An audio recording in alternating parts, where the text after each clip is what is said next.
കിച്ചണിലേക്ക് ഏവർക്കും സ്വാഗതം. എല്ലാവർക്കും ഗുഡ് ആഫ്റ്റർനൂൺ. നമുക്ക് ഇന്നത്തെ ഉച്ചയൂണ് കണ്ടാലോ. ചോറ്, ഇന്ന് രസക്കറി വെച്ച് തേങ്ങ എല്ലാം വറുത്തരച്ച് രസക്കറി, വെളുത്തുള്ളി അച്ചാറ്, ചിക്കൻ പൊരിച്ചത്, ചൂടമീൻ തോരൻ വെച്ചത്, ബീറ്റ്റൂട്ട് മെഴുക്കുവരട്ടി. ഞാനൊരു വട ഉണ്ടാക്കി, മല്ലിയില വട. നമുക്കീ വിളമ്പി കാണിക്കാമേ. ചോറ്, രസം,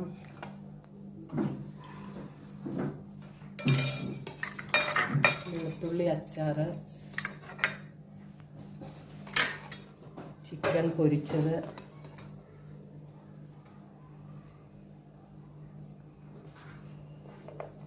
ചൂടമീൻ പറ്റിച്ചത്,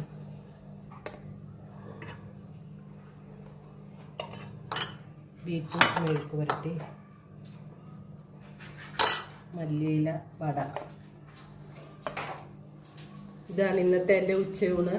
നാളെ ഞാൻ പുതിയൊരു വീഡിയോ ആയിട്ട് വീണ്ടും കാണാം. എനിക്കെല്ലാവരും സപ്പോർട്ട് ചെയ്യുക. നന്ദി, നമസ്കാരം.